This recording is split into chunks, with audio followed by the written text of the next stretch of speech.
नमस्कार जय जगन्नाथ शुभ सकाळ। आज हूँ जून 24 तारिख गुरुवार। आज प्रथम खबर महाकाशचारी शुभांशु शुक्ला को शुभेच्छा जणाइले राष्ट्रपति। भारतीय वायुसेना ग्रुप कैप्टेन शुभांशु शुक्ला बुधवार महाकाश यात्रा करिसंती।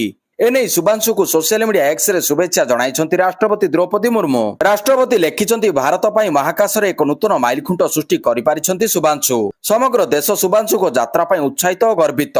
Bharat America Poland Hungary axiom mission 4 रे शामिल होइछंती। महाकाशचारी प्रमाण करिछंती जे विश्व गोटे परिवार वसुदेव कुटुंबम बोली राष्ट्रपति कहिछंती। परवर्ती खबर राजस्व सेवा पई आसिला ई रजिस्ट्रेशन ऐप। मोबाइल ऐप रे मिलिबो समस्त राजस्व सेवा पई आसीगला ई रजिस्ट्रेशन ऐप। ई रजिस्ट्रेशन ऐप को उन्मोचन करिसंती मुख्यमंत्री मोहन चरण माझी। घरे बसी लोके पाइबे समस्त राजस्व संक्रांत सुविधा। कौनसी सेवा केंद्र को न जाय ऐप द्वारा घरे बसी विभिन्न समस्यार समाधान करि हेबो। छोट छोट काम पई राजस्व विभाग किंबा कार्यालय को लोकन को दौड़िबा को पड़िबो नाही। एणिकी जमी जमा पंजीकरण पई ऑनलाइन स्लॉट बुकिंग सुविधा हेबो। विभिन्न कागज पत्र आदि ऑनलाइन रे डाउनलोड करि हेबो। लोकन को सरकार रे सहज सुगम हेउची व्यवस्था। अत्याधुनिक ज्ञान कौशल प्रयोग रे हाथ पाहांतरे उपलब्ध होउची विभिन्न सेवा।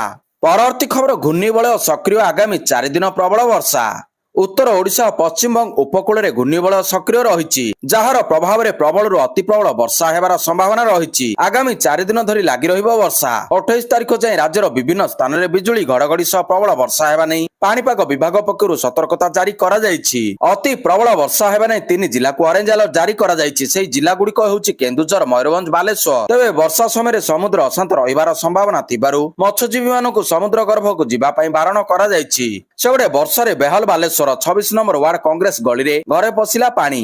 फल घर भितर वर्षा जल लहड़ी मारुथिबा बेले आसबाब पत्र भासुथिबार देखिबाकू मिलिछि। परवर्ती खबर मुख्यमंत्री बासभवन उपरे अंडा माड़।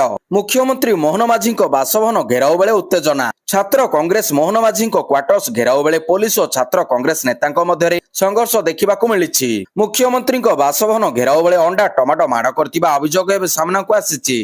युव कांग्रेस कर्मी घेराव बेले अंडा माड़ करथिबा कुहा जाउछि। ओडिया अस्मिता कुआडे गला कही कांग्रेस कर्मी गले नाराबाजी। परवर्ती खबर 3 देशद्रोही को फांसी। इस्राएल और ईरान मध्य चलता युद्ध एवं थमिछि। उभय देश युद्ध विरति पर सहमति हेबा परे दुई देशर साधारण लोक माने टिके शांति निश्वास नेउछंती। युद्ध सीना थमिछि हेले ईरान तार एक्शन जारी रखिछि। ईरान सरकार इस्राएल को तथ्य जोगाउथिबा अभियोग रे 3 जन को फांसी देइछि। एक अंतर्जातीय गणमाध्यम रिपोर्ट मुताबक फांसी पाइथिबा 3 जन हत्या पय विनियोग होतिबा अस्त्र शस्त्र ईरान रो इस्राएल को जोगाउथिबार अभियोग होइतिला। एनै सेमानक मध्य मामला चालुथिला। मामलार शुणानी पर ईरान तरफरु 3 जन दोषी को ओर्मिया सहर रे फांसी दिया जाइछि। केवल सेतिक नुहे 12 दिन युद्ध भितर इस्राएल को तथ्य जोगाउथिबा अभियोग रे ईरान सरकार 700 रु अधिक लोकों को गिरफ्त करिछि। एई समस्तक उपरे इस्राएल रो गोइंदा संस्था मोसाद सह जोड़ी हुई गुप्त तथ्य जोगाउथिबार अभियोग होइतिला। एने ईरान कहिछि गिरफ्त होइतिबा व्यक्ति मानको पचराउचरा चालिछि। खूब शीघ्र एमानक मध्यरु किछि व्यक्ति को मध्य दंड विधान कराजिबो। परवर्ती खबर पुरी रे मागणा सेवा देवे 200 ऑटो 36 बस व्यावसायिक ऑटो न चलाइबाकू निर्देश। रथयात्रा रे श्रद्धालु मानकू पुरी शहर भितर मागणा परिवहन सेवा जोगाई दिया जिवो। बाहर राज्य तथा बाहर जिल्लारू आसुथिबा श्रद्धालु माने बस स्टैंड और रेल स्टेशन रे पहुंची जेउ भली समस्या न भोगिबे सेति पई विभिन्न पदक्षेप निया जायछि। ऑटो बस जोगे सेमानकू शहर निकटस्थ विभिन्न स्थान को अना जिवो। एथिपाई परिवहन विभाग पक्षरु 200 ऑटो 36 बस चलिबो। गुंडीचा यात्रा, बाहुडा यात्रा और सुनावेश रे ऑटो और बस माध्यम रे श्रद्धालु मानकू मालती, पाटपुर और तालबणिया बस स्टैंड रो अना जिवो। एई सेवा संपूर्ण देयमुक्त रहिबो।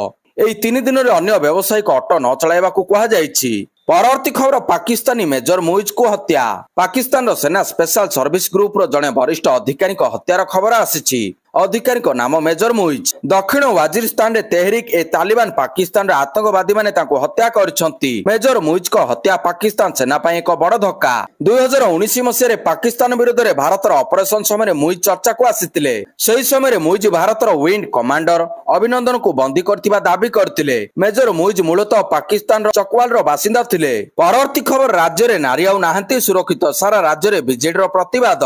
एबे राज्य रे नारी असुरक्षित। दिनकु दिन महिलांक ऊपर गणदुष्कर्म अत्याचार बढ़ी बढ़ी चली। यार विरोध रे राज्यर सब कॉलेज और विश्वविद्यालय BJD all Odisha student strike. राज्यर विभिन्न कॉलेज और विश्वविद्यालय विक्षोभ होतिबा बेले भुवनेश्वर विभिन्न कॉलेज और विश्वविद्यालय रे छात्र छात्री हुंकार देखा मिलता। बेलगड़ पीएन कॉलेज सम्मुख में बीजेडी करिछि प्रतिवाद। ଶତାଧିକ କଲେଜ ଛାତ୍ରଛାତ୍ରୀ ପ୍ରତିବାଦରେ ସାମିଲ ହୋଇଥିଲେ। 57 ନମ୍ବର ଜାତୀୟ ରାଜପଥକୁ କଲେଜ ସମ୍ମୁଖରେ ଟାୟାର ଜାଳି କୁଶ ପୁତୁଳିକା ଜାଳି ପ୍ରତିବାଦ କରିଛନ୍ତି।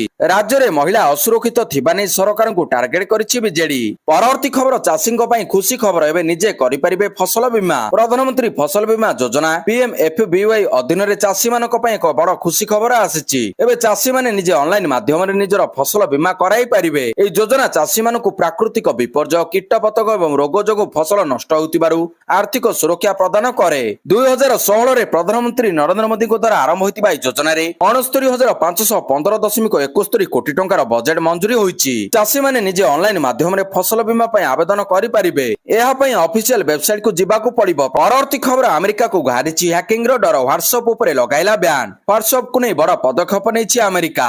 ଆମେରିକାର ନେତାମାନଙ୍କୁ ଏହି ମେସେଜିଂ ଆପ୍ ନିଜ ଫୋନରୁ ହଟାଇବାକୁ ନିର୍ଦ୍ଦେଶ ଦିଆଯାଇଛି। ଗଣମାଧ୍ୟମର ରିପୋର୍ଟ ଅନୁସାରେ ଆମେରିକାର ହାଉସ ପ୍ରତିନିଧିମାନଙ୍କୁ ସେମାନଙ୍କ ମୋବାଇଲରୁ ହ୍ୱାଟ୍ସଆପ ହଟାଇବାକୁ ପରାମର୍ଶ ଦିଆଯାଇଛି। ଏହି ନିର୍ଦ୍ଦେଶ କେବଳ ସରକାରଙ୍କ ଦ୍ୱାରା ଜାରି କରାଯାଇଛି। ଗତ ସୋମବାର ଏକ ଅଫିସିଆଲ ଅର୍ଡର ଜାରି ହୋଇଛି, ଯାହାକି ଇମେଲ ମାଧ୍ୟମରେ ପ୍ରତ୍ୟେକ ପ୍ରତିନିଧିମାନଙ୍କ ପାଖକୁ ପଠାଯାଇଛି। ଗୃହର ମୁଖ୍ୟ ପ୍ରଶାସନିକ ଅଧିକାରୀଙ୍କ ଅଧୀନରେ କାମ କରୁଥିବା ସାଇବର ସୁରକ୍ଷା କାର୍ଯ୍ୟାଳୟ କହିଛି ହ୍ୱାଟ୍ସଆପ ବିପଦରେ ଅଛି ଏବଂ ଡାଟା ଲିକ୍ ହେବାର ଆଶଙ୍କା ରହିଛି।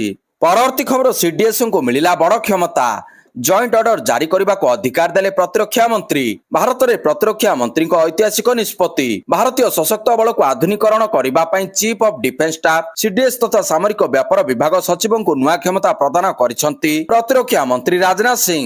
ଭାରତୀୟ ସେନା, ନୌସେନା ଏବଂ ବାୟୁସେନା ପାଇଁ ଜଏଣ୍ଟ ଅର୍ଡର ଜାରି କରିପାରିବେ chief of defence staff general Anil Chauhan. ଦେଶର ଏହି 3 ସେନା ମୁଖ୍ୟଙ୍କୁ ଆଦେଶ ଜାରି କରିପାରିବେ CDS। ଏହି ନିଷ୍ପତ୍ତି ଭାରତୀୟ ସଶସ୍ତ୍ର ବାହିନୀର ସମନ୍ୱୟ ଏବଂ ଦକ୍ଷତାକୁ ଏକ ନୂତନ ଦିଗଦର୍ଶନ ହେବ। ପରବର୍ତ୍ତୀ ଖବର, ବାସହୀନକୁ ଚିହ୍ନଟ କରିବାକୁ ସରକାରଙ୍କ ପକ୍ଷରୁ ସବୁ ଜିଲ୍ଲାପାଳଙ୍କୁ ନିର୍ଦ୍ଦେଶ ଜାରି। ରାଜ୍ୟରେ ଜଣେ ହେଲେ ମଧ୍ୟ କେହି ବାସହୀନ ରହିବେ ନାହିଁ ବୋଲି ନିକଟରେ ରାଜ୍ୟ ସରକାରଙ୍କ ପକ୍ଷରୁ ଘୋଷଣା ହୋଇଥିଲା।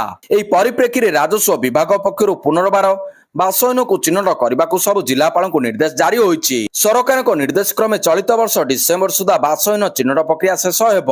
ଏହି ସଂକ୍ରାନ୍ତରେ ରାଜସ୍ୱ ବିଭାଗର ଅତିରିକ୍ତ ମୁଖ୍ୟ ଶାସନ ସଚିବ ଦେବରଞ୍ଜନ କୁମାର ସିଂ ସମସ୍ତ ଜିଲ୍ଲାର ଜିଲ୍ଲାପାଳଙ୍କୁ ଚଳିତ